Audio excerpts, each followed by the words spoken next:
This episode is brought to you by Caltif Investments and Consultants. If you're looking for investments for new construction, home, or renovation project, they definitely can provide that service.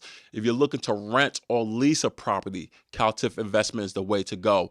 If you're watching this from our Instagram page, definitely their handle will be within the body of the post. If you're watching this, the full episode on YouTube, definitely send me a message and I'll definitely connect you. It's called the Netwrk for a reason. What's going on, guys? Welcome to the Netwrk. Listen, today is going to be a crazy conversation I'm going to have with a crazy, I guess you want to call him a Rhode Island legend, Rhode Island icon in his own way. This guy's a beast when it comes to real estate investment. This guy has no filters. He's very passionate with what he does. If you're in the game of real estate, you know who he is because he does hard money lending for some of you guys. He's also an investor. He owns property. And on top of that, his social media content in regards to what he's doing is on fire. This dude's getting thousands of views, millions of views on his social media Instagram platform. So with that being said, right now, I'm going to let the man introduce himself. Just know, today, the conversation is going to get real. Let's go. Appreciate you having me. Of course. You left out one of the biggest wholesalers in Rhode Island as well. That's true. One of the biggest wholesalers in Rhode Island. That's right. I average about 50, 55 houses a year off-market deals. Sheesh. Yep. Damn. So I'm really hyped right now because Walter, for some of you guys, I've known Walter, I think going on about maybe 4 years now, 3 or 4 years. And I remember the first time I met Walter, he was actually, you were helping my best friend, Yep. Shay, with his property. That's right. And whatnot. You were actually giving us a lot of advice. That's right. And I wasn't asking him for nothing. He wasn't asking for nothing. And periodically, I always sit down with Walter. We catch up. We talk. He's been to a few of my a few things I've tried to do before, and not only that, I could call this dude anytime. And we'll sit on the phone for like a little bit, and he'll just break things down to me. And I'm like, oh shit. And the dude asked for nothing. That's because I want to see you win. I want to see people win. And I appreciate that. But the people don't know who you are.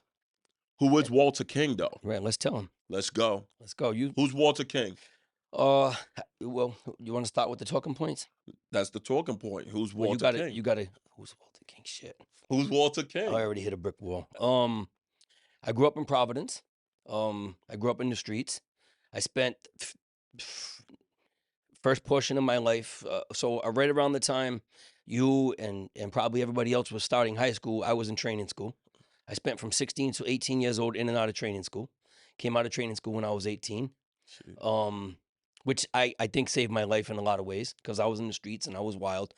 And I had my daughter, who's I think 27 now. I had her when I actually got out, got my ex-wife pregnant, and then went back into training school. Came home in time to be there for the birth of my daughter. And then still didn't get the streets out of my system yet after doing 3 small bids, nothing big. In and out of jail a few times. And I finally straightened up. Said, listen, I got to get serious about life. I got kids. I got people to take care of. And I didn't want the state squeezing a life bid out of me in increments because I saw that's what was happening.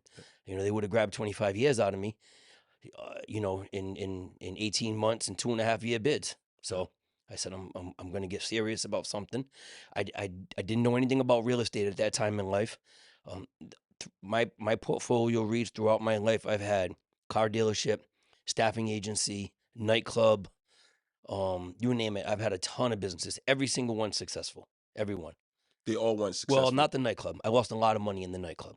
All right. Yeah, the nightclub in 2014 is when I said I'm going to move into real estate. I had no real estate investments in 2014. I owned one house. And after I lost $250,000 in a nightclub, some of you may know it. It's called Rock Bar on Main Street in East Greenwich. Yes. You remember that place? Yes. Yeah. So I lost $250,000 in that place. Jeez. And I told myself I'll never do another investment where I can lose so much money in such a short period of time. So I just said I'm going to start. I was actually talking to my wife. I said, I think I'm going to start doing real estate. Nice. And she was like, you can't just jump into something like that. I said, I'm jumping in. And you've always been, from what I've seen, right, when it comes to just real estate alone, that I've from what I've noticed, it seems like you're the type of guys. If the deal, obviously, I think this might go for anybody, but for you, you are always calculating in your head from what I've known, and it seems like if the deal's right, you're on it quick. That's right. You know, I don't go. take no for an answer. And as long as you got a motivated buyer and a motivated seller, we can get the deal done. I feel like that's one of my qualities. Not, and you do it quick too, quick, precise, and you don't play around with it. You grew up in Providence, correct? Grew up in Providence. It's crazy because obviously, um, you've hung around other urban guys, right? White men grew up in the city. What was it like for you growing up in the urban community, being white, surviving the streets, should I say, hustling and doing all that? So That's a lot, I know. yeah, it's a lot. It's a lot. So the neighborhood that I grew up in, there was only a few white families. We were one of the first of all, I grew up in foster care. Let's start that off with that. Right. I grew up in foster care. I was fortunate enough to grow up with my brothers and my sisters, but we were adopted Yeah. and we grew up in foster care. Now, there was it was a great household and they took very well care of us, but there was no authority there. We kind of just did whatever we wanted to do. So at age 12 years old, I could stay out till midnight. I could do whatever I wanted to do. I didn't have to come home.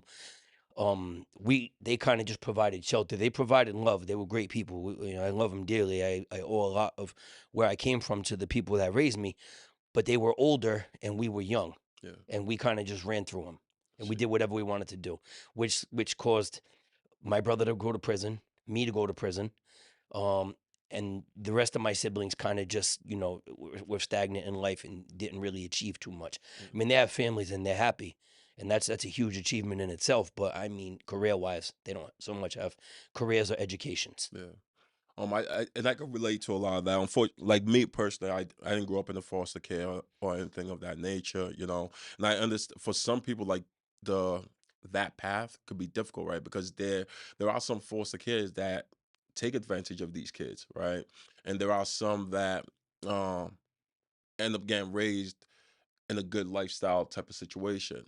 We all make our own paths, I growing up. I was fortunate to be one of those people that I wanted to live the exact opposite way that I lived when I was a kid. When I'm an adult, so Explain, the what do you the mean the, by the that? way that I grew up is that now that I'm an adult, I'm totally like there was no father, no mother. I'm a great father. I'm a great mother to my children as well. As though you say Um, great father and great I'm mother. like, and I say that because I'm nurturing. Yeah, I'm not a typical that's dope. father. Yeah, yeah.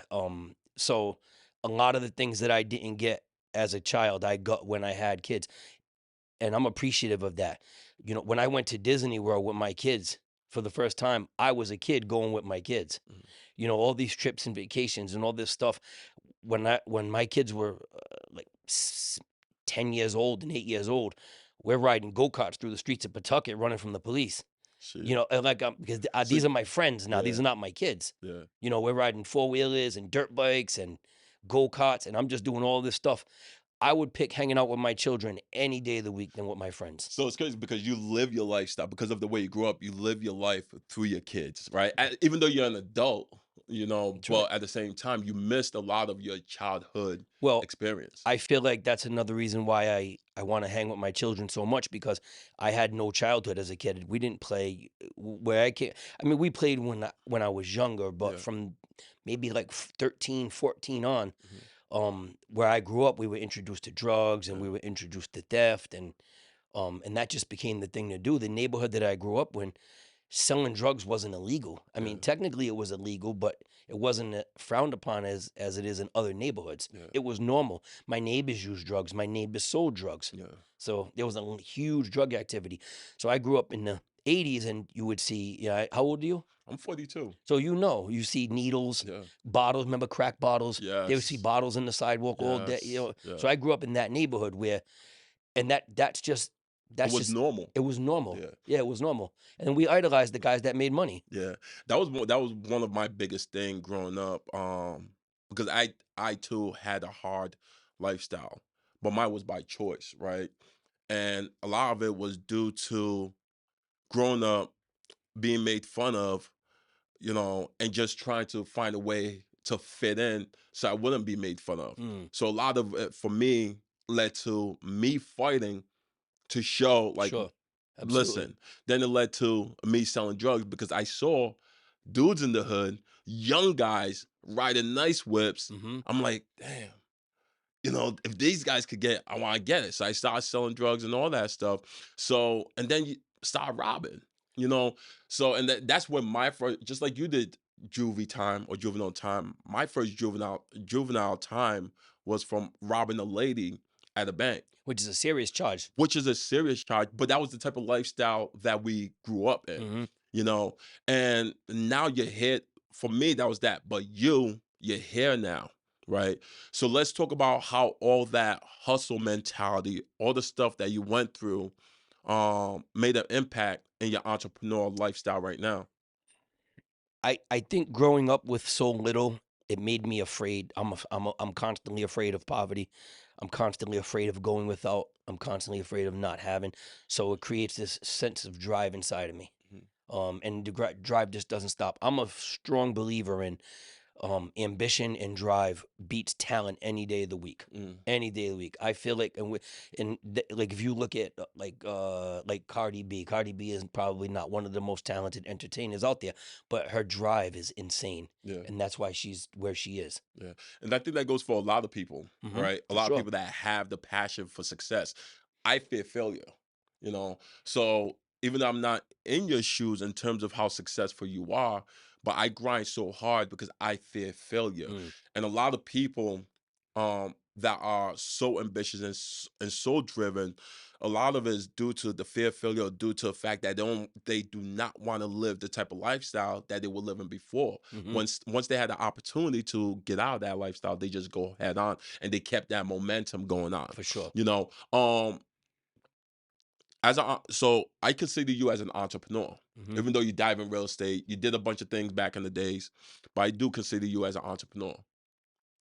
When you take who you are, and you take your thought process and you're buying your first property. I think your first property was a buy and hold, right? My first investment property was a house that I still have today. It was a 2-family in Woonsocket, and it was in 2014 or 15. I paid 55,000 for it, and I paid cash, Damn. and I still have it. And right now, it's actually in a really nice neighborhood in Woonsocket, and right now it's probably worth, I don't know, what is a 2-family worth in Two a nice family neighborhood? Three and change, 350, 375. in Woonsocket. Yeah, but Nice neighborhood. nice neighborhood. Maybe 450. Maybe 450. So if I sold that now, I would get hit with capital gains. Yeah. But so, but go ahead. But the profit margin There's no will be profit on that house for me, believe it or not, because my sister lives in one of the apartments. I collect Mhm. no money from rent, and I rent the other apartment out to a friend of mine, and she's been living there for over 10 years. When $1,000 a month was adequate for a 3-bedroom apartment, Mhm. and I never raised the rent on her because she's a friend. So that property makes me no money whatsoever.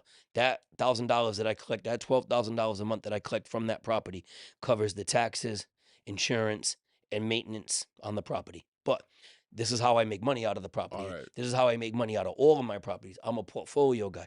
So I'll take that property that I Mhm. have no mortgage on, and I'll put that into a equity line of credit, All right. and I'll borrow against it.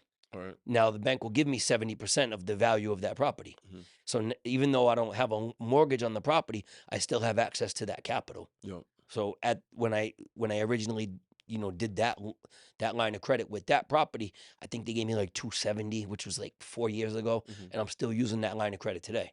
So I don't have a mortgage on the house, but I have access to the $270,000 that the house is worth Mhm. whenever I need it. But you have to pay that line of every Only time when you I'm use it. using it. Exactly. Yeah. So you still have some of that. How are you using some of that right now? So my lines of credit are used for lending, hard money lending. All right. Yep. So because I heard that some hard money lenders, I'm trying to remember this conversation. I heard that some hard money lenders borrow against their property, and then when they put that money out there, my fault, because I'm trying to process this conversation in my head that I had with somebody. When they put Sure. that money out there, they once that money's out there and the person's using it to do a project, they receive that money back and obviously pay off. Borrow low, lend high. Yes. That's it. Now, when you lend to individuals, which is basically your common system right now, Mm-hmm. what are you looking for, first of all, from the person that you're lending the money to? Mm-hmm. Um, Experience and equity. all right. What does that now? How do you define equity for yourself? Equity. If I feel like the house is worth 300,000 Mhm, and you're buying it for 300,000, I mhm, need you to put 20, 30, 40K down to make me comfortable. I don't want this house for 300,000 mhm. because when you're asking me to lend you 300,000 on a $300,000 house, you're asking me to buy this house for 300,000. Mhm. Because what's stopping you from walking away, leaving me with the house? What would make you trust somebody though to do Conversation, 100%? a conversation. Mm, If I have a relationship with them, if they're experienced, mhm, um, sometimes what I'll do is I'll lend the 100%, but I'll make them put 30K down, mhm, and the 30K will go into, and I'll release the 30K into their rehab in mhm. drawers. Yep, So that way I'm squeezing some money out of them somehow. yep. And the more money that you have invested, the less likely you are to walk away from it Mhm, and leave me with the house. There's a misconception that are out there where people think lenders, they want to take the house, they want to foreclose on the house. No lender wants to foreclose on your house. No bank wants to foreclose on your mhm, house. The bank can only get is what the bank is owed. The lender's only going to get what the lender is owed. mhm, That's all we can get. Ideally, we would rather you fix that house, mhm. flip that house, pay us back, come back and do another loan. That's ideal. No lender wants to take anybody's house. It's a huge misconception. Sheesh. When you before we even tap onto that, when you first bought your real estate investments and stuff like that, and you're going through that process, what were some challenges that you dealt with, whether it's from the landing side one, and also the other side is with your tenants? What dark? Oh, Yeah, we I want we want to hear I this. can't even tell you about that because that is I so when I first became a landlord, I was a little abrasive and rough around the edges, and I would just go back and forth with these tenants, like they ran off with some money. Like it was just I've grown so much. Yeah. I mean, I literally would be like, what you want to fight? Let's do it." I never fought with nobody, but we've had You're those always words. ready. Yeah. Yeah, I really didn't even want to fight, but they had me on the phone to that point. Yeah. But I would tell any aspiring landlord, have patience. Don't argue. Don't go back and forth because it goes to court with you. Mhm. You know, they might win the war, but you're gonna win the battle. Yeah. You know, so I mean, they might have won the battle, but you're gonna win the war.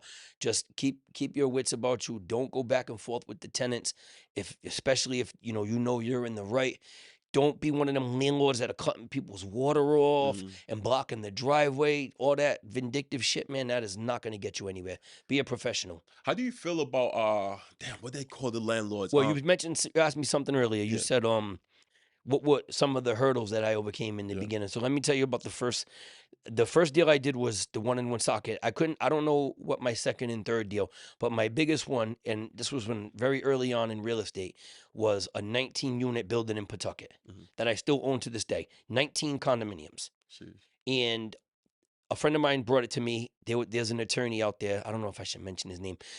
There's a closing attorney. Everybody knows him. He owned this 19 unit building. It's actually 19 units, but it's 19 individual condominiums, Mhm. but they're all together. All right. He was having a problem with the tenants. They were in there. They were selling drugs. They were just doing all kinds of craziness. It's like a little compound. It's Mhm. a really, really nice property though. And I didn't have the wherewithal. I didn't have the means to buy this property. Yeah. By no means could I afford this property.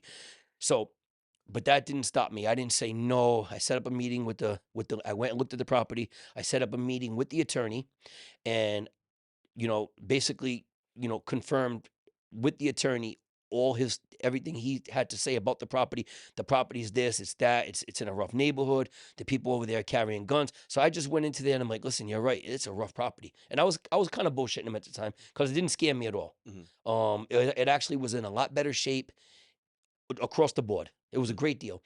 So I talked this guy into giving me these 19 units. I'll do the Yeah. numbers right now. Yeah. I talked this guy into giving me these 19 units.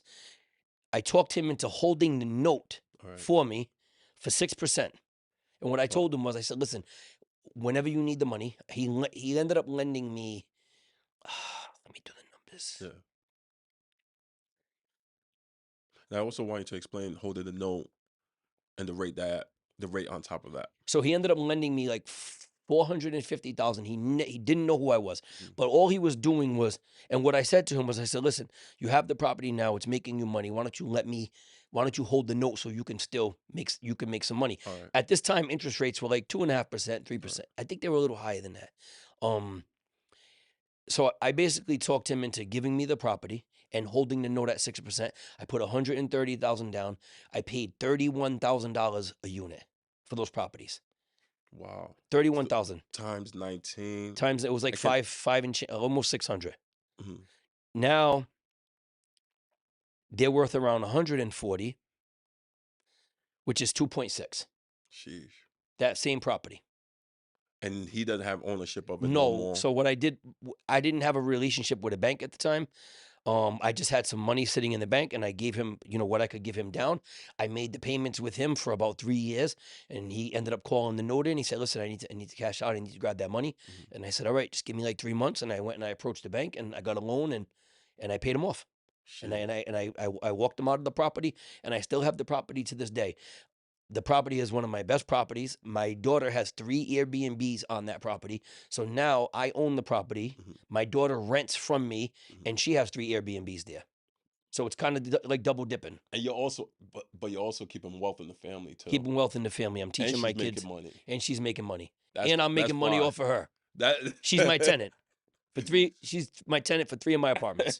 No, that's actually fly that you can actually take that whole situation. The point of me telling It's you that crazy. the point of me telling you that story, and it's way more intense, what really happened than the way I'm saying it. The point is nobody should be able to tell you no. Yeah. That it shouldn't matter. Just, you have to explore every single option you have before you actually accept the word no. Mhm. And that's something I've never done. I've Yeah. never accepted no. And I agree with you with that. And I think one of the things that I'm learning. I remember I was talking to somebody too. I was like, damn. I was like, I want to do a project. No, this person, a female, she was like, oh, she went to an event and she was telling me about some kid who purchased land somewhere down south, and he paid like 100 and something $1,000 for massive amount of acres, and he wants to build multiple units on it. And I guess now big corporate companies are trying to reach out to him to Mm-hmm. buy it from him for more money. Mm-hmm. And he's like, no. I'm like, damn, I wish I could do something like that where like I could just buy tons of acres and like build tons of property on it. And she was like, listen, City, you can never look at it like that. Like you always have to have the mindset that anything's possible. Mm-hmm. You know what I mean? If that kid could do it, who has no experience in real estate, and he got the funds to buy massive acres, now you have all these corporate companies wants to buy from him, but he's telling them no because he already has a vision for it. Mm-hmm. If he could do it, you could do it. And like once she told me that, I was like, yo, I get it. And that's how I started doing my next For sure. project. You can build anywhere. Yeah. You can build, and you can build. It's just a matter of how much money are you willing to spend. Hmm. You can build on wetlands. You can build a house on a river if you want. Hmm. You're just gonna spend the money to do it.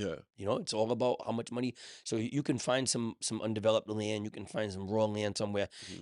How much money are you gonna spend? I mean, at the end of the day, we're playing a numbers game, and the numbers have to make sense. Yeah.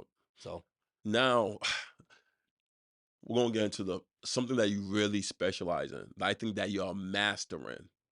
And I also wanted to talk about some horrible, I don't want to say horrible stories, but stories that you've also witnessed mm-hmm. and how people could try to overcome the situations that they're in. Sure. And this is foreclosures. Mm-hmm.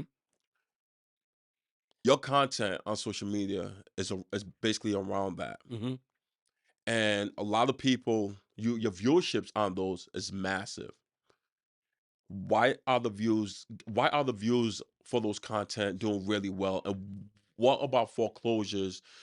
What about it with foreclosures that you tapped into it and it's allowed you to become successful? So I think the reason my social media is so successful is because I'm posting something a little out of the ordinary. I'm not posting the typical, here's a foundation, here's, we're doing a new construction here. I do new construction. I find it rather boring to watch or to even post it. I feel like it's not captivating. And to me, unless you're doing this is how you build new construction. You do a land survey, you get an architect, a play-by-play educating people. I don't find it too informative, so I don't do it. Yeah. But I do find foreclosures, and foreclosure is one of those gray areas that I've been doing this for 5 years now, buying foreclosures, but I think a little more than 5 years, and I'm still learning every single day. I'm learning, about bankruptcies and stays and just you name it. It's such a tricky place to navigate through. And I think that's why, and I post a lot of that stuff, and people don't understand, in some states, they hold the foreclosure auctions, they hold them at the courthouse. Yeah. Some of them, they hold them online. Here in Rhode Island, they hold them right outside of your house. So while you're in there with your baby and your wife and your kids in there, and the kids are in the window, and we're out there bidding on your house. It's actually Damn. pretty terrible. That's sad. So I try not to post that because I don't want it to come off like I'm exploiting anybody. Yeah. But I do see a lot of that. I mean, we see a lot of families home. People will come out with their kids and try to deter us from bidding because they think that we're going to feel bad, or but these guys don't care. They don't care how many kids you got in there, and they're going to go there. They're going to win the auction, and then they're going to tell you, listen, you got to go. It's time to go. In the foreclosure space that you're in, some of the investors that's probably out there with you bidding on these properties, they probably don't like what you're doing, right? Somebody must have said that to you. You must have somebody because I mean, I listen, wonder who. hey, if you don't like what I'm doing, say something to me. Tell me, why don't you like what I'm doing? Listen, here's the thing. We live in a competitive world. Yeah. And me posting auctions on Instagram is not messing with your money. I've never seen anybody pull up from Instagram and buy a house. People come and they say, "Oh, I saw you on Instagram," but I've never seen somebody pull up and say from Instagram and buy a house. They might come, they might bid, but listen, you can come. The way the auctions work, you got to pull up with a $5,000 or a $10,000 or a $25,000 deposit. If you win the auction, you give up that check right then and there, and they give you 30 days to close. Now, we can't get in these houses. We got to buy them from the curb. Sometimes we can do a walkthrough, but most of the time we got to buy them from the sidewalk. It's a huge dice roll. You spend more time looking at a pair of sneakers at the mall than you do at one of these houses. That's how fast. If you don't get there early enough, if you pull up 10 minutes before the auction, you got 10 minutes to assess the outside of this property. And you can pretty much assess the property from the outside. Usually 9 times out of 10, the way the property looks on the outside is the way it looks on the inside. Gotcha. Maybe one house I went in, it was all messed up outside, and I was like, "Oh, this is actually pretty nice inside." But usually you could tell by the vinyl siding, the windows. If the house has old windows that it was originally built with those windows, chances are it has the same kitchen, same bathroom, old tiles. So, and I've learned to assess properties like that. So, if you're afraid of a little competition, if you're afraid of a little awareness and people coming and bidding you up, listen, that's on you. Step your game up. That's it. My man Walter, I had to bring that up because we had that one-on-one conversation. I was like, I have to ask him. Yeah, no, a lot of people, but there's also a lot of people that post it. When you go to an auction, you see a lot of people recording, but they don't have a strong social media presence. So they're not getting the blowback like I am. So everybody's blaming it on me, like nobody knew about auctions until you started posting it. That's not true. Before I started posting auctions, there was 30, 35 registered bidders. And that's pretty much what it is. But in the world of the auctions, there's 10 people that are consistent. Then there's stragglers. There's people that come to this one, come to that one. They'll go here, they'll go there. But there's 10 hard hitters that go to every single auction. They don't miss auctions. This is what we do. This is what we do for a living. And if you want to come out to the street and get down with us, bring your checkbook.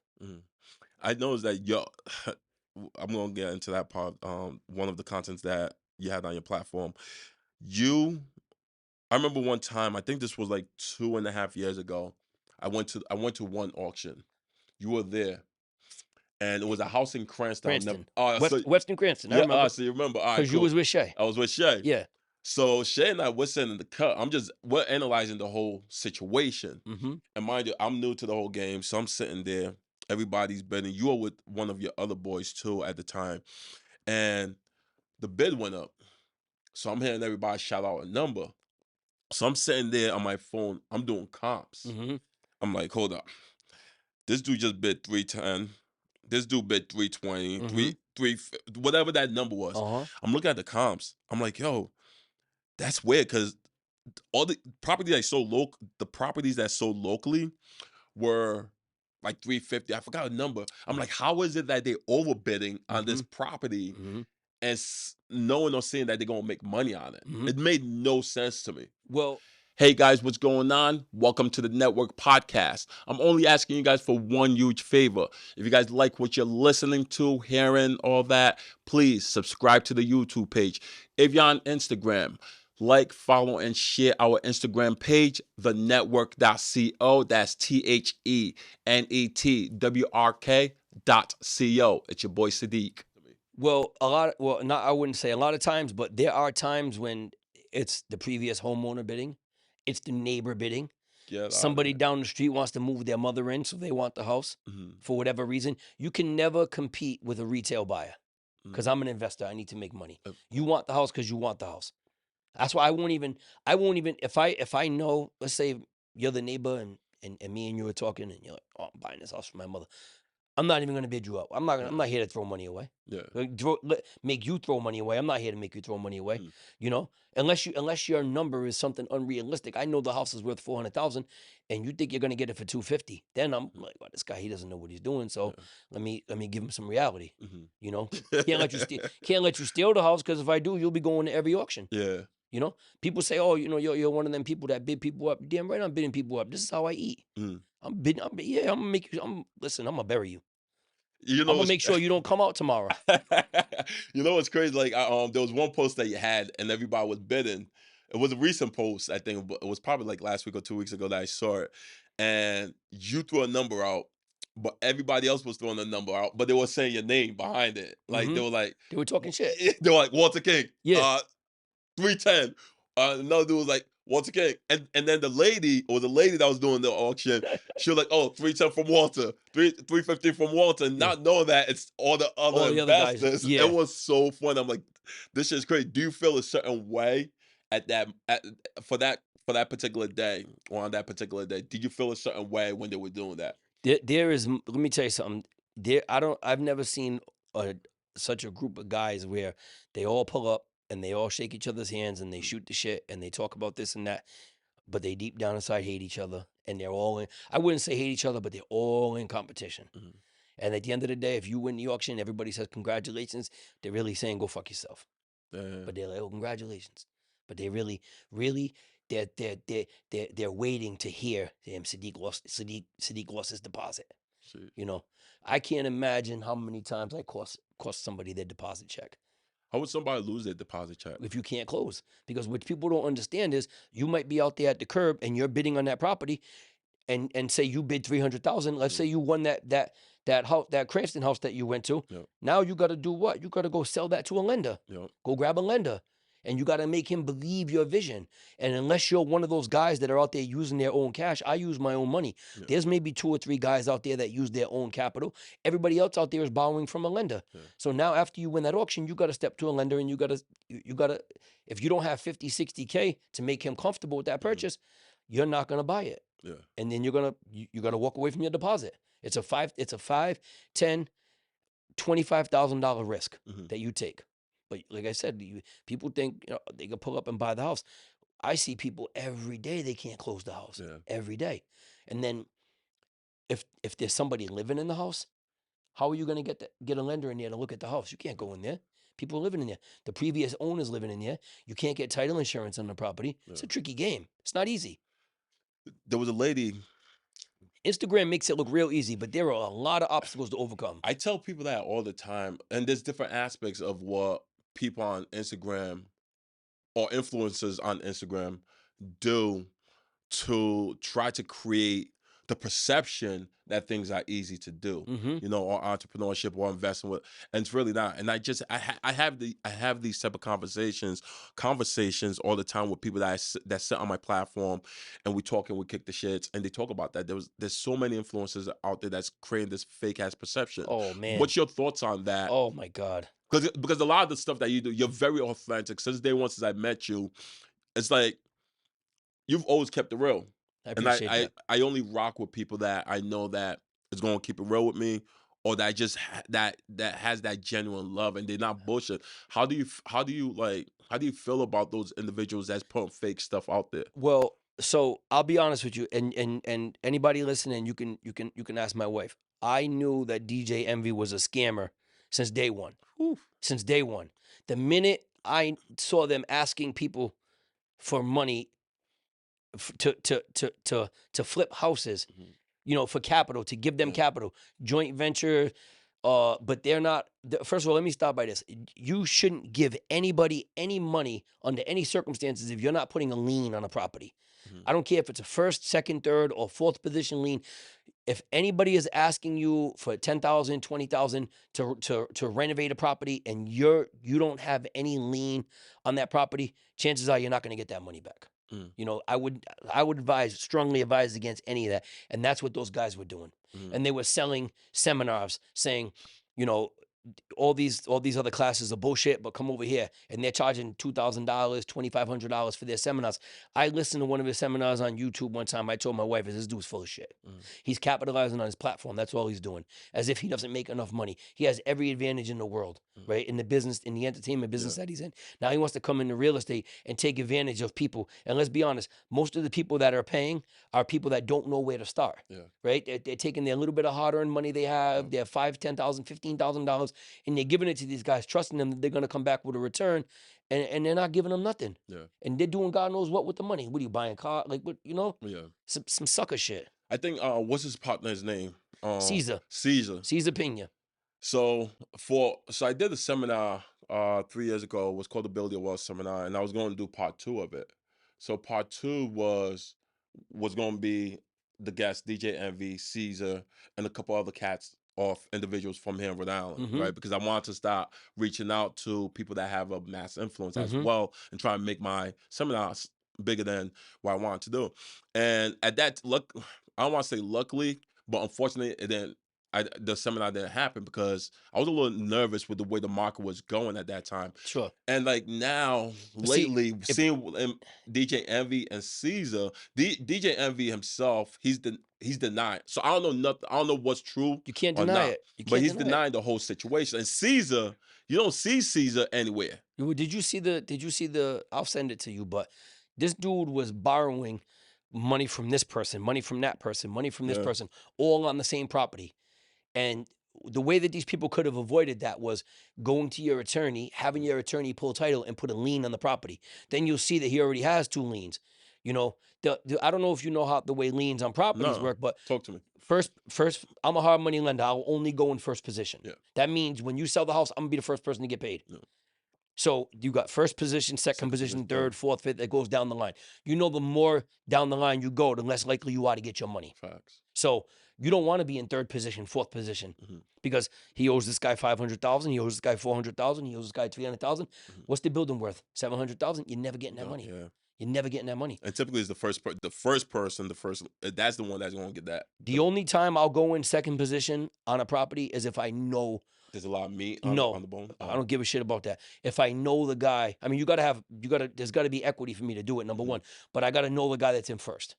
You understand? Gotcha. So if me and you are friends and I can call you and I can say, Sadiq, you got the loan with so-and-so, you're in first position. I'm going to lend them. They need money to finish the project. They need 20K. I'm going to lend it to them. And because I know you're not going to fuck me. Because you being in first position, you can fuck me. Yeah. Because you could come up with all kinds of fees, or you could go into foreclosure, Mhm. all kinds of shit. And it's going to make it impossible for me to get my money. Gotcha.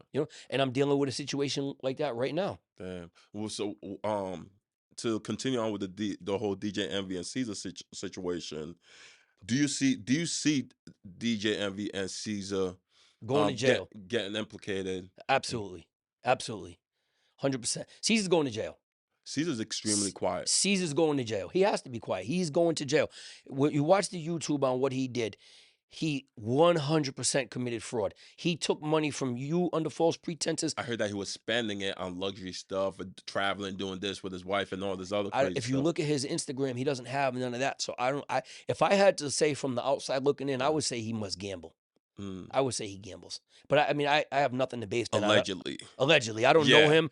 And I'm only saying that because his Instagram doesn't show anything lavish. No Yeah. nice cars, Yeah. no watches, no, the Mhm. typical what you would spend your money on. Yeah. You know what I mean? Mhm. I'm like like I said, when I was watching a content clip, and they were saying, and this was when the whole thing started unraveling, and they were saying that they were borrowing money from celebrities. There were celebrities that invested in them, and I was watching one recently where these were everyday average individuals. Of course. One dude was like, these guys already have about $800,000, $500,000, $200,000 of their money, Hmm.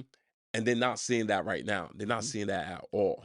So I don't know if you're familiar with what a Ponzi scheme is. Yeah, of course. So it's an absolute 100% Ponzi scheme. Shit. 100% Ponzi scheme. He was taking money from multiple different people on one property, knowing damn well he was never, some of those properties he never even got started because he knew he wasn't going to finish it. And any money he put into it at that point, he knew would have been a waste. If he did do some work on some properties, he did enough to show people, hey, we're starting construction. Give me some more money. Yeah. Yeah, he's 100% going to jail. In 2020, there was a video content that they did, which was the reason why I wanted to bring them onto a platform. At that specific year, I think they spent, it was either 1.5 or 5.5 million. I forgot the rough number. It was like it was in the low millions. Then I did the math on it. I was like, all right, what, when they sell these properties for over the course of time, for, I was just using average numbers. Hmm. I'm like, yo, these dudes are going to cake. They're going to make bread. But nah. I mean, so it gets a little weird, right? When you're somebody that has 15, 20, 30 million Mhm. dollars in the bank, because you can buy an apartment building and you can slow roll that investment. And if you're getting the 7% cap rate, Mhm. on that property, you're doing well. It's better than your money being in the bank. But Facts. guys like me and you, we need more of a return than that. Yeah. We don't have $30 million in the bank. Yeah. So I just assumed when Envy first came out, he was buying properties and he has so much money that he can hold these long term. Mhm. And then and just to go to show you this guy Cesar started doing this years ago. Yeah. All these properties that he bought 5, 6, 7 years ago for short money. Right now, he should be able to dig himself out of all these holes with Yeah. all the equity he's acquired over the years. Yeah. With some of these properties have doubled in value. Yeah. You should be able to dig yourself out of this hole, but he's so far buried that he can't. And right now, he's just gonna, like you said, he's in hiding, Yeah. and he probably figures if they can't get to me, they can't serve me. Yeah. But he's gonna go to jail. I mean, They were interviewing his wife. A news channel who was had the balls interviewing. to have a Chanel shirt on in the interview? I felt like that was a slap in the face. Yeah. And then she says, "That's a question for Caesar. What are you here Yeah. Oh, for? so you saw that? Yeah, You what are saw you that? here for? If Yeah. that's a question for Caesar, what the hell are you here for? Yeah. Like, we want answers." Yeah, And I think Caesar himself, um, has to give the people answers. he's not gonna. He's not, because it's going to implicate him. He might say the wrong thing Bernie and Madoff. put himself in a tight situation. Um, I have a real special place in my heart for scammers. Yeah. I could tell you hate scammers. I hate scammers. I could tell you hate I scammers. hate scammers. I put them right up there with the dudes that would run into your house and do a home invasion. I put scammers right with those dudes. And I don't mean credit card scammers. I'm Yeah. talking about people that are selling their online courses that don't know what the hell they're talking about. Yeah. Just trying to take advantage of people. Yeah. Just all that in general. There's people out there that are trying to scam hard money lenders all the time. There's a ton of scams. I've had people try to run games on me. I've seen lenders get burnt all the time. Yeah. So what people don't understand is with hard money lenders, there's no database. Your name doesn't go in a database. Yeah. You could rob me. They could rob you, this guy, that guy, and there's no way to research it. It doesn't go on your credit. So I seen a guy burn a scam. I seen a guy burn a lender for $50K, and Oh. because what he did was he had a house. So let me see if I can break it down. Yeah. You were selling a house. Mhm. I'm buying the house from you. You're my Alright. friend. All right. You want 200,000 for the house. I'm gonna go to you and I'm gonna say, Sadiq, we're gonna tell this dude that you want 275. Yeah, I can sell it to him for 27. I could sell him this investment for 275. And then I give you a 25. I tell the lender, hey, I'm buying it for 275, right? And I'm gonna give him a $25,000 deposit. So there's the down payment. Yep. And then the lender is lending the 250 and you give me the 50K back. And he never makes a payment to the lender. Shit. And that happens all the time. Fuck And that's out of just here. one scam that people pull on lenders. Yep. Fuck out of here. Yep. Is It's it? on the lender to do their due diligence and research that property and go and really, really see if the value is there. Yeah, it's crazy because when you and I we looked at a few properties, right, and you always tell me what it is, like, and I tell you straight up, I think it's only you and Sam Alba and what you call Chris Messier from Red Balloon Capital that I typically bring out to look at something for me, Mhm. right, to make sure it makes sense, right, because at the end of the day, I don't want to put myself in a situation where I'm borrowing money from a hard money lender and that property doesn't put a return on investment Sure. out there, you know. Especially I personally use others people's money to play, you Mhm. know. So to me it's very crucial that if I'm going to be purchasing a property, that I could return that money to the lender and to my investors. I can't play those type of game because I'm taking a huge risk, Mhm. not only on myself Sure. but on who I am as an individual. And Rhode Island is small. Well, that was small, so everybody would know if Everybody you will slip know. up. And you're a real estate agent. And Yes. I'm gonna tell you, real estate agent is no different. They key and caca behind your back, Mm, and when you do an investment and you lose, there are yeah. them agents out Oh, there that are they gonna gonna be talk laughing. shit. They're like, They oh, will this talk dude fell shit. on his Yeah, ass. yeah, They're gonna cheers to that. yeah. You know? And that's real. And to me, right? Everybody, people take losses. Mm-hmm. People fail. Mm-hmm. You know, but and when you fail, is like you have individuals that do want to see you fail because they really don't support you. They Mm-hmm. can act like they support you up front, but like you said, once the doors are closed or you walk away from each other, these cats, these individuals, they just want to like just tear your ass apart. I think the average person in Rhode Island wants to see you win as long as they're winning. Mm. You know, if they're doing well, then they're cool with you doing well. You But think if you, so? yeah, In general? yeah, if they're doing good, they're cool with you doing okay. Mhm. But if you're doing better than them, they might have a problem with it. Yeah. That's kind of the mentality that I see. Yeah, nah, that's why for me, like there are certain individuals that I truly appreciate being around because they always want to see me win. You know, even though it's a struggle, but as long as I'm presenting the situation to them Mm-hmm. up front, straight up, they gonna support me off the rip. Sure. You, Sam, Kyle, and a few other individuals. Like these individuals want to see me win. I always appreciate that, Sure. right? And whenever I'm doing a project, that's why when I go to a hard money land, I always make sure, listen, these are my finances. I just don't want to go to a hard money land and be like, yo, Walter, can I borrow some money? I got a project coming along. You Mm-hmm. know, nah, I want you to see my proposal to let you know, like, listen, I've done my due diligence. This is my finances. Let's go check on the property. If it makes sense, Mm-hmm. can you rock with me? I'll be honest, I'm the last guy you want to assess a property.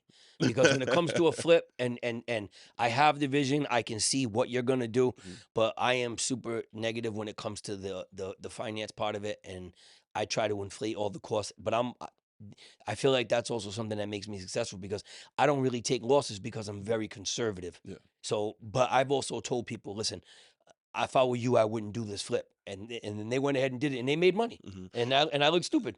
Listen, well, I am gonna put you on Yeah, blast, because man. I I'm told gonna you put not you to on do that blast. flip. There was a property that I wanted to buy so bad. I remember, I was negotiating with this one and I person talked at you out of it. $180,000.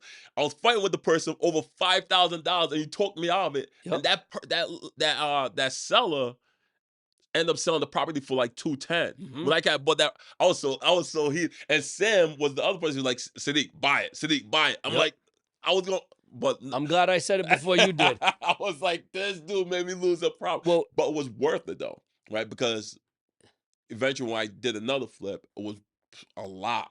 hmm But I put a lot into it, turned around, profit on it, and all the investors. But that project was so big, hmm but it taught me a lot yeah, at the same time because it was a big project. yeah.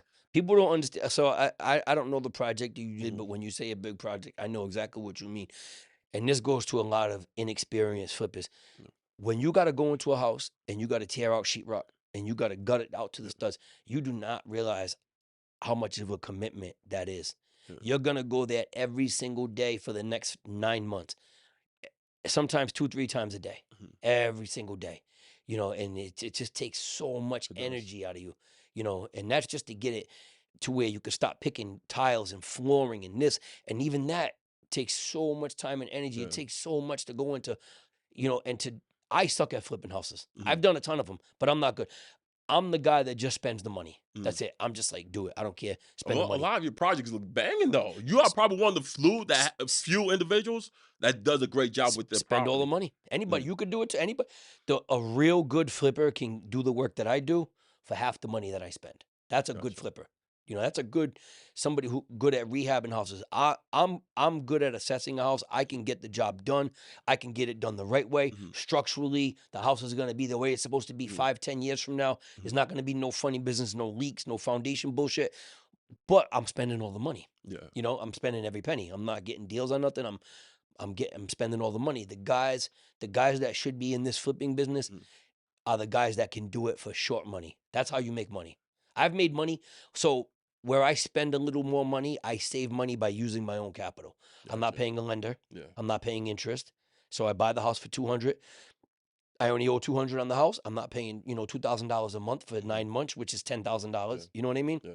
So that's where I make up for not being, as conservative as I should be on flipping. When should somebody who's flipping or doing new construction projects, when do you think, or when's that right time for them to stop using a hard money lender for loans? So if you've been in real estate, I mean, this is just my Yeah. philosophy right here, and this is not directed towards anybody, and I know a lot of people are going to disagree with this, but when I first started out flipping houses, I think I was flipping 5 or 6 houses a year. Mhm. I owed the lender, and I've only ever dealt with one lender. Yeah. One lender. I've never needed to deal with anybody else because I maintain my relationship with him, Yeah. and still to this day we work. Mhm. I'm wary of people that have been in this business for 20 years and they're always looking for a new plumber. They're Mhm. always looking for an HVAC guy. Yeah. They're always looking for a lender. They're constantly having, bad relationships with Mhm. all these different vendors, and there's a reason. Yeah. So when I started out, I think my first 2 years, I was just flipping houses and buying some long term holds. Mhm. I owed to this one lender like $1.5 million, All right. which at 12% is like $15K a month in Jeez. payments. Yeah. Which it seems like a lot, but it's not a lot if you're selling a house.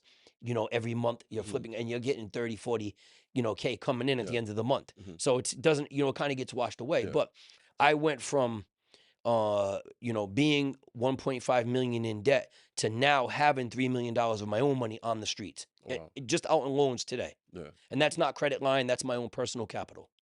Straight $3 million straight cash out And there. and a lot of people that are listening to this, they're going to say, yeah, that I have a loan with a lot of people that are going to listen to this podcast. Sheesh. You don't have a loan with me though.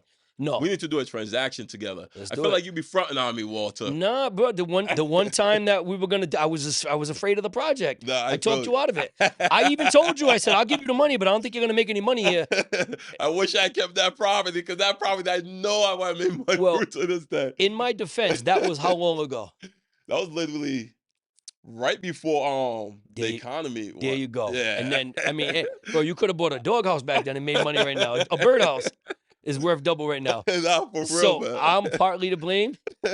I did talk you out of a good investment, but who would have knew that? Real estate. Shay, I was like crying, like not literally crying. I was like, I was telling Shay all the time, like, yo, Shay, like this dude really talking about a possible opportunity. And Sam was like, buy it. When I was driving here, I said, I hope he doesn't bring that up. Because I know I told him not to buy that house, and I know somebody bought it and made money on it. Yeah. We'll make it up on the next one. Secrets to the game. I don't have any secrets. When buying a foreclosure property, how do you evict your tenants who are still living in the property? So that's we could be here for a whole nother hour. What people don't understand about buying foreclosures is you cannot get title insurance on a property if it's owner occupied. So if you buy a house that the previous owner is living in, if you buy it at an auction, the previous owner is living there, you cannot get title insurance. There's only 3 title insurance companies, right? And the big one is Fidelity, I think is the biggest one. They write about 80% of all the titles in Rhode Island. And they're not going to give you title insurance if the house is owner occupied. And that's another hurdle you have to overcome by buying a foreclosed property. Now, if the house is vacant, Yeah, that's going to save you a lot of trouble. But let's say you buy a house and somebody's living in there, and then you find out the person living in there is the previous owner. No lender is going to lend you money on a house that you can't get title insurance. Nobody. You got to step in and buy that with cash. Gotcha. Or you got to have a lender that's privy to To the game. to the game. And I don't know of any that are going to lend without title insurance, because he could lose all his money on Yeah. that deal. He could lose all his money. So, what people don't understand is you go to an auction, you buy it. Let's say you have an auction today, you win that property, and you go knock on the door and the people tell you, take a walk. I'm not talking to you. I don't want nothing to do with you. Now you got to go to a lender and say, hey, I need to borrow money. Yeah, I got to get in. I got to take a look around. Oh, I can't let you in. And then you got to buy that house, and you got to close it. Say you pay $300,000, and you're paying 12% and 2 points, which is kind of the average here in Rhode Island. Yep. And so now you paid, a couple $1,000s in closing costs.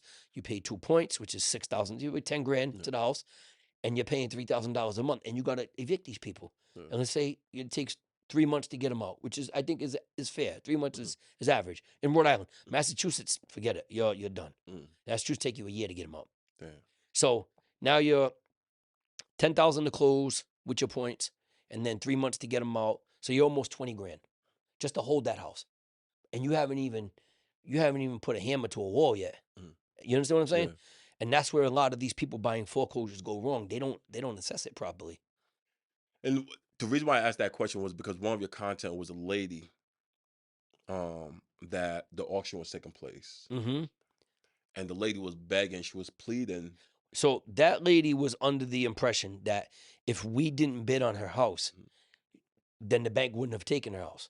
And they are going to take it. Yeah. It was at the point where the lady had already lost the house. If nobody bought the house at an auction, the bank would have just came and took it from her just the same way we were. But that gentleman that did buy that house, and the only reason why I posted that on Instagram, because like I said, I record a lot of crazy shit, and I don't want to exploit people. That ended up ending well because the gentleman went to her and said, listen, we're going to rent you back your house for $1,000 a month. So that lady's still living in that house today. That's awesome. And she's no longer an owner, she's a renter, which she's in a better position now, because when something goes wrong, she has a landlord to call. Yeah. That's awesome. So that's the only reason why I posted that, because that ended well. I wouldn't have taken advantage of her and her situation just so I can, gain my social media following. I don't do that. I've walked into a house with a dead body in it. We had a gentleman point a rifle at us one time. Not me, but a friend of mine went into a house, and while the homeowner finally accepted that the foreclosure, that the auction was going through that day, he committed suicide right there in the house. Damn. And this was here in Rhode Island. You can look it up. Yep. Damn. So I've seen all kinds of crazy shit. The last thing I want to do is exploit anybody for social media. Yeah, I don't want to do that. Somebody that's looking to get into the game of foreclosures and going to the auction, what does that step-by-step process look like for them? Find a lender. Find somebody that you that's open-minded, that you have a relationship with, and go grab a deposit check. Go grab a $5, $10, or a $25,000 deposit. Make sure it's something that you can lose. And what I would do is immediately when you make that check, because it has to be a certified bank check, in your mind, that money's gone. That's a wrap. Just that money's gone. You're never getting that money back because you're gambling it. Gotcha. You're going down to Twin River and you're putting it on red or black, and that's what you're doing. And I see people lose them deposits every single day. Yep.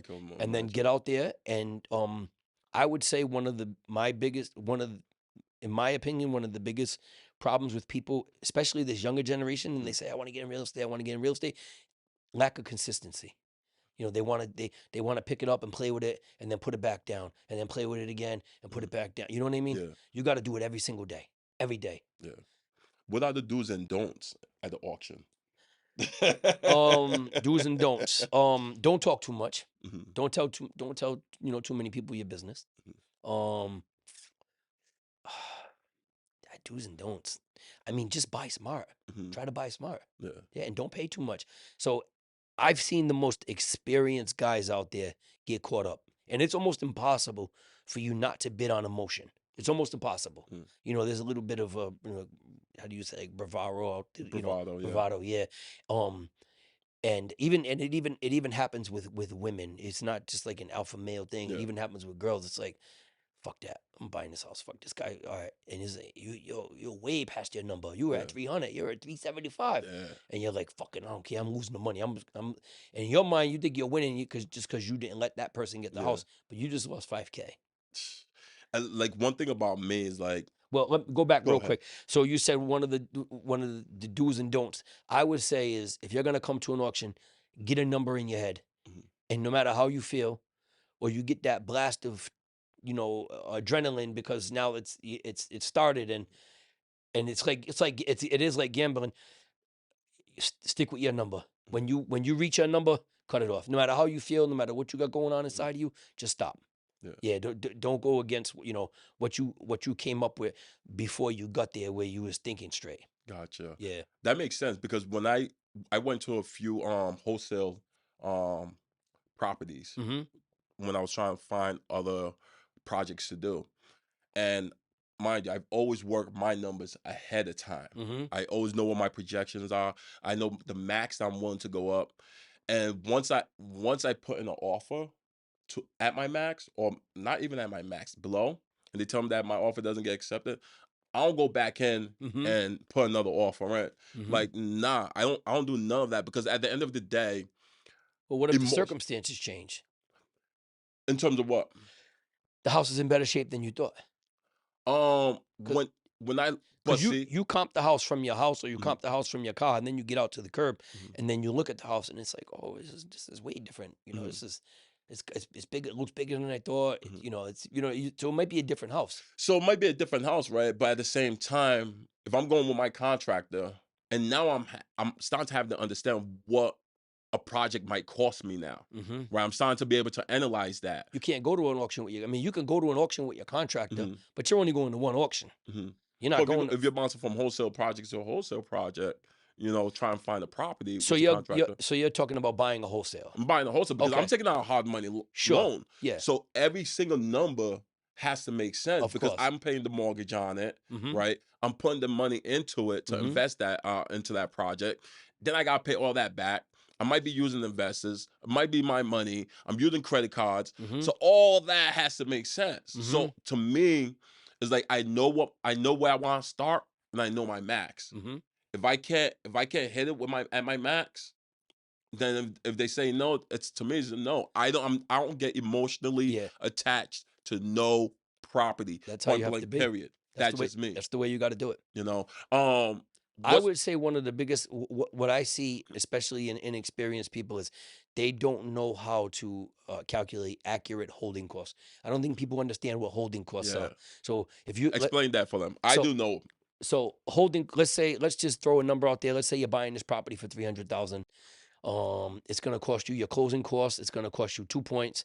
And how long do you think it's going to take? City, you want this property. How long is it going to take for you to flip this property? And when I say flip this property, I don't mean do the work. Closing to closing. That's what you're going to be paying interest on. Closing to closing. How long is it going to take? 9 months? I 6 usually months? project a year. All If right. it's a flip, I'll project like 6 to 8 months. All right. New construction, I project a year. So let's And let's say say 300,000. 300,000. That's 3,000 times 12. That's 36,000 in interest, right? Plus your 2 points. Yep. So that's $42,000 to hold this property for 1 year. Yeah. Then you got to pay your taxes. Yep. Then you got to pay your insurance. Yep. Then you got to Utilities. pay your utilities, Yep. your water, your sewer, your Yep. gas, your electric. Yep. And if you're holding it for a year, you're going to be paying landscaping. Mm-hmm. You know what I mean? All that adds up. All that adds up. And I mean, that to me is where people mess up. It's not that anybody goes in, it's like, I could do a bathroom, I could do this, I could do that. No, add your holding costs. That's where people mess up. Yeah. Nah, that's one thing that's for me, numbers are everything. And I feel like if you're an investor, you should have some type of financial sheet. I remember even though I've created my own, but you also referred me to an app to use Yeah. to project my numbers Mhm. and whatnot, which is pretty much similar to what I've created for myself. And I stick to that. I think any investor that's looking to tap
and do more stuff like this, podcasts and stuff like that. I think we spoke real quick, and I know we're talking. You want to hop on this, and I think the We'll talk about people. that later. Nah, but we'll talk about it later. But I think the people would love to hear because you have so much knowledge, dude, Mm, and you're just so authentic and just so real appreciate that I that. think people will be willing to listen to you talk, and I think you'll rip people. I think you'll definitely rip people apart on the podcast too. Listen, there's a lot of shit I want to say I'm not Because saying. you hate scammers, and I think there's so much that And you try to peel people apart. one thing people don't understand is, the number one lawsuit in this country, Well, general contractors. Number one lawsuit by far. So more general contractors get sued, more people get sued saying they're going to do somebody's kitchen and never showing up or getting some work. You understand what I'm saying? And that falls hand in hand with our business. but from what I was told, and from some that I've experienced, a lot of general contractors, not naming no names or anything like that, but from other individuals I spoke to, things that I've witnessed, a lot of general contractors are either alcoholics, Mm-hmm. drug addicts. Mm-hmm. So when you get, and this is why I always stress the notion of, unless it's my contract who I trust Mm-hmm. and I know how it moves, but if it's somebody new that you're hiring, always Mm-hmm. pay them in thirds because they could take that money. Of course. If you pay them half, they'll take that money. You won't see them for a while. So I'm not talking about the drug addict Mhm. contractor that's in there framing the house. I'm talking about the guy he works for. I'm The talking GC. the GC, the guy Mhm. he works for, and then in some cases GCs that don't even have a general contractor's license. Mm. You can become a GC in Rhode Island. It's like a couple hour course from $500. Yeah, And 100%. you don't need to know nothing. Yeah. It just they make it so easy. Mhm. Anybody can become a GC just because you're a self-proclaimed GC or you have a general contractor's license. That doesn't mean you know shit. Mhm. That doesn't mean So in my opinion, a general contractor should know building code. If I hire you to build me a house, you should know the code. Mhm. You shouldn't have to refer back to the building inspector. You shouldn't have to be in the books every day. We shouldn't be figuring this out together. You should know the code. You should walk through that job. Mhm. If something's off, if the stairs are off, or they're not 12 on center, you should know that. You should know the code for that city that we live in. So when you do have a beef with a building inspector, your general contractor has some knowledge and he knows what he's talking about. Mhm. Because you're going to beef with your building inspector. I'm Yeah. not saying a bad beef, but Yeah. they're going to come in and they're going to say, hey, we want you to move this door or put swing hinges or insulate this, or you know what I'm saying. Mhm. And that's where you're paying a general contractor. We've got into a weird space where we hire these general contractors and all they do is make phone calls. Mhm. That's it. They're phone call makers. They're calling the framers, they're calling the electricians, and they're making 10% off of it. Yeah. And then a year from now, when you have a problem with the house, who are you going to call? Yeah. You know what I'm saying? Yeah. That's interesting.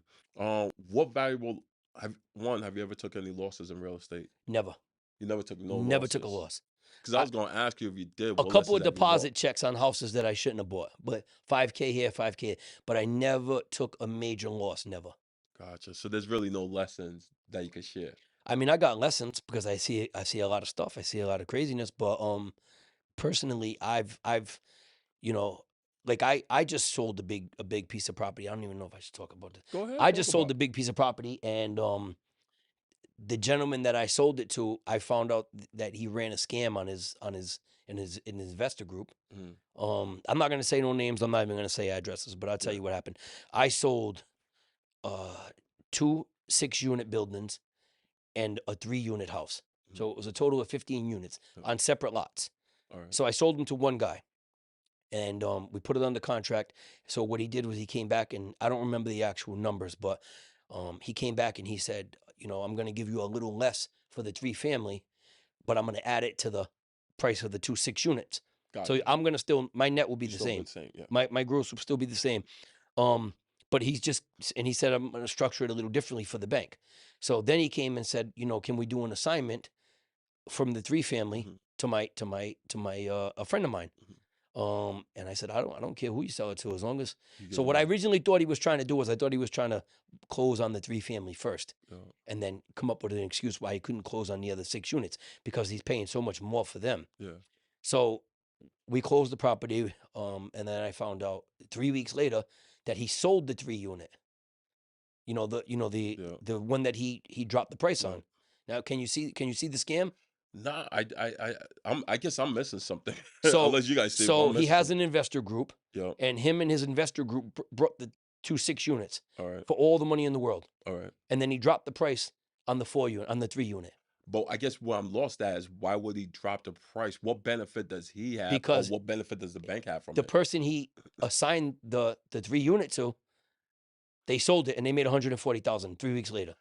Dude, now now so I want to I talk. knew there was a scam in there. I thought it was coming at me, but it Mhm. wasn't.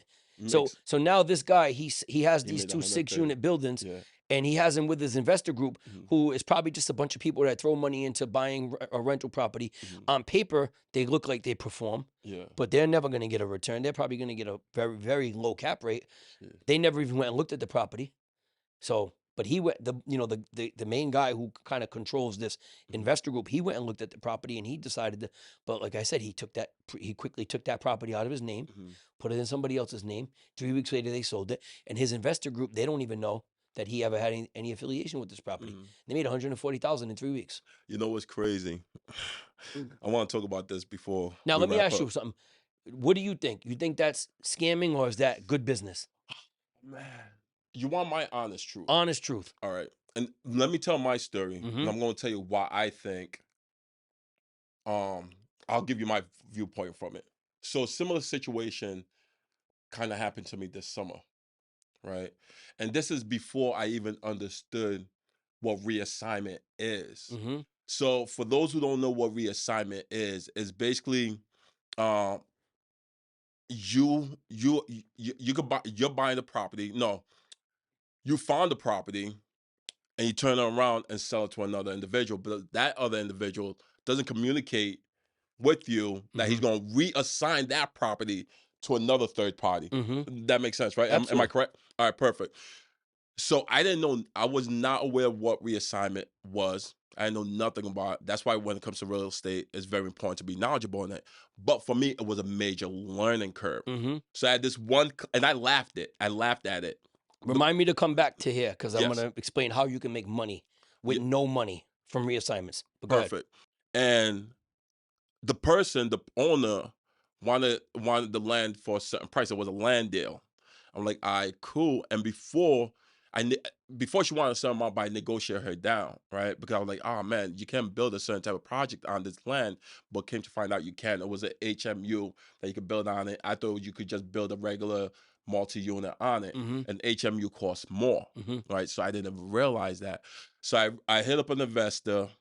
I was like, hey, I have this land. Do you want to buy it? Boom, bada bang. He was like, yeah, I'll buy it. He was like, how much you want it for? I told him the dollar amount that I want it for.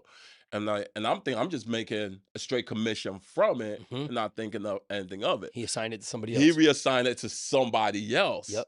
And when we were closing, obviously the attorneys, they email you the forms to be able Mhm. to see obviously the Yep. financials. So I'm looking at the form. I'm like, Mhm. this dude just made $35,000 Now, on me.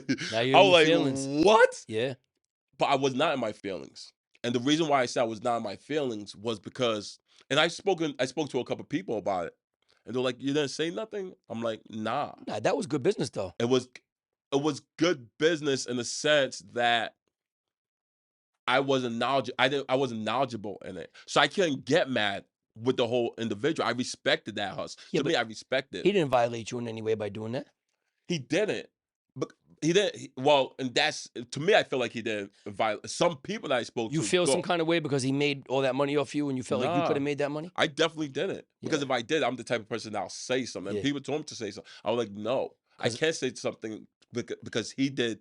He knew something that I didn't know, sure. and I respected that. Yeah. But from that, it taught me a lesson. So it there's a gray area there, right? Yeah. I'm going to tell you about what a lot of wholesalers, a strategy that a lot of wholesalers do. I don't do this. I've never done this. Mhm. If anybody ever says that I did this, let's talk about it, because I never done this. I never would do this. A lot of wholesalers, and this goes right into assignments, Mhm. reassignments. A lot of wholesalers will get a property under contract, right? Yep. They'll grab you. You want to sell your house. Boom, I want it. Let me give you a $500 deposit. Mhm. I need 3 months. Let's fill out this contract. In this contract, you need to let me in every Sunday so I can show people the house. And then I'm going to try to sell that contract. right? Yep. So now I got you on the hook. Yep. And then I'm like, I need 2.5 months. I need 2 months. I'm gonna Try to push it sell out. this. Yeah. And then give you a $500 deposit. What do you think is gonna happen if I can't find a buyer? That's the seller's screwed because now the seller can't sell their house. The buyer screwed the seller. Yeah, the buyer screwed Because the a lot of these wholesalers are not going to close that house if they can't find a buyer. seller. Yeah. They're not going to dig in their pocket. And They'll pay and here you are, Sadiq is packing his bags, putting a deposit on an apartment, planning to move to Florida. You got your mother packing, you got everybody's, Yeah. and then they just ghost you. That's And they're like, that's bro, shady. we though. had a closing date. Yeah. And it's like, yeah, bro.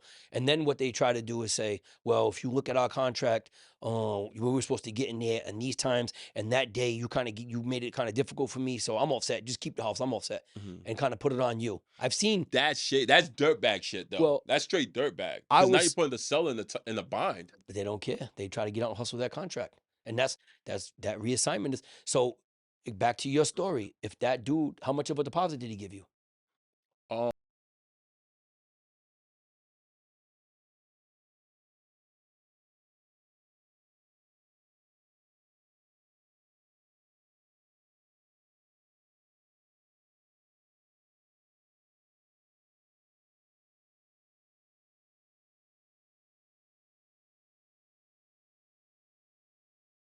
Who I walk. He might have walked on you Yeah. and said, Sadiq, keep that deposit. That's why whenever somebody knocks on your door, and I can't express this enough, somebody knocks on your door and they say, hey, I'm a cash buyer. I want to buy your house. Cool, give me $20,000 deposit. If you want me to stop packing my bags and preparing to move, give me a $25K deposit. And that puts an end to all that bullshit right there. Wow. And that's a real thing that happens. It hurts me in my business because I'll make somebody an offer and they're like, listen, I heard that this is what happens in wholesaling. Yeah. You're not going to leave me stuck. I had a lady call me every single day. We still buying it? You still buying it? You still? Jeez. I said, listen, I'm buying it. Mhm. I said, you want me to send some money to the attorney and hold it in escrow to prove to you I'm buying? She's like, no, just don't make me pack my stuff. Don't make me get U-Hauls. And I'm like, lady, listen, I'm buying the house. You ain't got to worry about it. I had the house sold. Yeah. So, but if I tell you I'm buying it, I'm going to buy it. Yeah. Yeah. Nah, it's crazy. But anyway, like, not to cut you off. Yeah. There's a lot of people that want to know how you can make money in real estate without any money. That's how you make money. That's it. Get a contract, get a deal, get something with some equity, and get it under contract, and go down to City Hall and record that contract so they can't fuck you out of that deal, and find a buyer and assign yourself. That guy on your contract made $35,000 with zero money invested. Yeah. Right. And what a month. And that, I thought, to me, I just thought it was so ill. Like, that was such a major lesson for me because it was when I saw him, like, damn. I do that every was day. Smooth. That's what I do. I respect hustlers like that, and ever since that, I was like, but to me, it's always, whenever I don't learn from things. I make one mistake and I learn from that shit. That shit becomes a mental note. And like I said, it was a mistake for me in terms of not being knowledgeable. Now I know the motherfucking game, so nobody's pulling that shit with me. I have a situation where I have two friends. Yeah. And these two friends know each other very well. They talk every day. One friend told me, hey, I got a piece of land for sale. Yeah. And I said, cool, I'll take it. And then I called this other dude who was his friend. Yeah. And I said, hey, you want to buy this lot? And he's like, oh, yeah, I'll take it. And then those two guys ended up talking later that night. And he's like, yeah, I'm selling this to Walt. He's like, no, I'm buying it from Walt. And they got mad at me about that. One guy got mad. The other guy understood. Yeah. I'll be honest with you. The other guy was Vinny. Vinny was the buyer. Vinny understood because Vinny knows the game. Yeah. But the guy that was selling the land, he was like, man, that's fucked up. I could have sold it to Vinny. I just talked to Vinny earlier today. I'm like, bro, why didn't you sell it to him then? Yo, facts. No, I think I love Vinny. Vinny's my guy, man. He put me onto some stuff and he opened my mind up to a lot of things. There's certain, like I said, there's certain individuals. He gets it. He gets it. He gets it. There's some people that don't. I heard one time there was a situation where like somebody got mad because I think it was the person was gonna make $75,000 on him, and when he found out, he was like, "Oh, does this dude think he could hustle me? I'm the king of this game. I'm the king of the real estate. He think he can make." He went off. I heard. I'm like, oh my gosh. I'm like, on him. He went off on the individual that that was almost making money on him. You should never. And he walked out. He walked away from me. Like, nah. Listen, if you're getting If I came to you and I beat you up on a price, Yeah. and I'm like, Sadiq, I can't give you 50, man, but let's do it for 25, and then you found out I sold it for 75, yeah, that's a little fucked up. Yeah. But if you told me you wanted 50 and I gave you 50 and then I made 50, Yeah. you can't feel no way about Yeah. that. I gave you all your money. Facts. And I think also you can't get mad if what you call it, if you're buying either some form of property for a certain price and that number still works for you, Mm-hmm. and the other person and that person sold it for a higher number, whatever. You can't get mad at that because that number worked for you. Like I explained to the friend of mine, who's a dear friend of mine. Like I explained to him, I said, listen, yeah, Vinny's buying the land from me, but if Vinny doesn't close it, for whatever reason, he asked for an extension or something happens and Vinny doesn't make it to for whatever reason, Vinny doesn't close it, I'm still buying it. I'm still buying it That's on that still date. love. That's love. No, but I'm saying, like, yeah, you could have sold it. You could have called Vinny. You could have sold it to Vinny, but you have that commitment from me. I'm still going to close this lot, no matter what happens with Vinny. Vinny might say, hey, tomorrow I decided not to buy it. So you're in your feelings now because, if you feel like, you gave away this money, but that's you not being proactive. Yeah. He picked up the phone. He called one person. He called me. I said, I'll take it. Done deal. Sent over the contract, sent him a deposit. And then, one thing I'll never do is I'll never shop a property until I got it locked up. Never shop a property till I got it locked up. You're gonna bullet in your head doing that. They're gonna cut you out. Wow. They're gonna cut you out. Yeah. That's good to know. I've had that happen to me tons of times. Where you just got cut out. Well, so let's say, so there are a lot of different methods that I use to buy houses. Auctions are just a very small part of it. Yeah. I got my daughter in the computer all day doing skip tracing. We're looking at violations from the city. We're doing tax sales, receiverships, door knocking. We'll do cold calling, you name it. So let's say we get somebody on the hook and this house right here, and I come by and I talk to the people and we come up with an agreement, and they just didn't sign the contract yet. And then I jump the gun and I send Sadiq over here, and you're looking around and oh yeah, I'm buying the house, and then he's like, oh, I'm selling them the house. It's your worst nightmare right there, because now my seller and my buyer are gonna get together, and they're gonna say, hey, if you don't mind my asking, how much is he selling it to you for?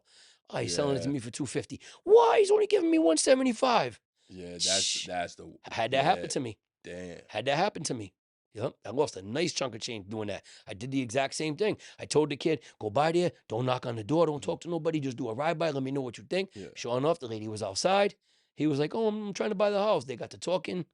Yep, the lady waited for the purchase and sales to expire.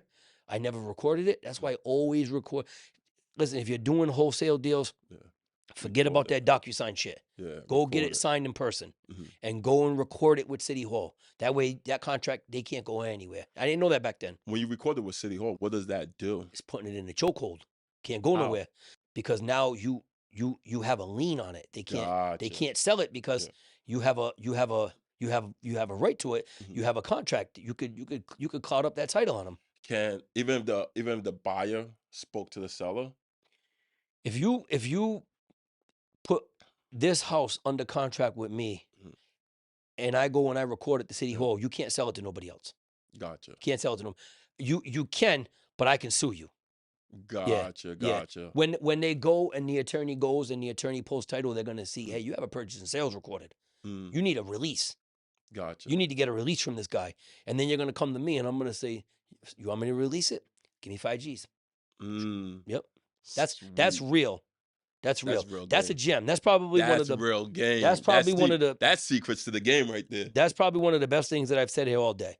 And that's something that a lot of people don't know, because you come and you put a house under contract with me and I say, man, Sadiq, man, you know something I've been thinking about? I don't want to sell the house. You're going to walk away. Yeah. Right? You're going to be like, all right, fuck it, move on to the next one. Yeah. Nah, you got some power there, but you got to record at that City Hall. Yep. Talk about gem. Talk about mic drop. That right there was a true gem and a true mic drop. How does Walter King, Mr. AKA Property Plug, define success in his own words? I don't even feel like I'm successful. So I can't answer that. I feel like there are people that I wouldn't consider successful and they think they're successful. And then there are people that would consider me successful and I don't think I'm successful. Like my wife would tell you all the time, I'm the most humblest guy. I'm constantly striving for more. And I'm my biggest critic. I'm always beating myself up. Yeah. What sign are you? What sign are you? A Virgo? Capricorn. Yeah. Gotcha. This is typically Virgos that responsible with money. Nah, that's dope. Now, if people want to get a hold of you and get to know you, what's the best way of contact to holler at you? Property Plug on Instagram, and Instagram's pretty much my only social media outlet. Mhm. I don't really have time for, The Snap. other, Yeah, yeah, this is too much. Too it much. is, it is, Yeah. it is. Well, I start to question people when you have Snapchat, Facebook, Instagram, this, that. Wait, what business are you really in? Mm, How can you be in real estate full time mm, when you're managing 10 social media platforms? mm, So are you a social media real estate guy, mm. or are you a real in the streets real estate guy? Gotcha, gotcha. I'm kind of both. I'm good at it. Well, the more you become into real estate, Yeah, the less time you'll have for social media. There's so that's true. much That's stuff true. content that I have in my phone that I wish I had time to post, and I just don't. Mm, And I just never get around to it mm. because there's just so much going on. It is. Like, I'm not gonna lie. I do. So me personally, a lot of people think that I love being on social media, and I tell my closest friends, no, I really don't like social media like that. But I do it because it's part of my brand and Mhm. what I do. It's part of my Mhm. business, unfortunately. So the way I post on social media is because I have to, Mhm. right?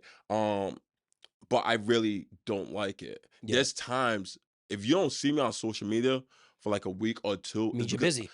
no, it's because I have a mental block Mm. and I might be doing other shit. But Mm. mainly it's because I'm burnt out between work and doing that because social media is a whole different job of its own. And Mhm. trying to navigate too between both. I mean, between real estate and Mhm. social media. But for the most part, you guys know what it is. It's your boy Sadiq.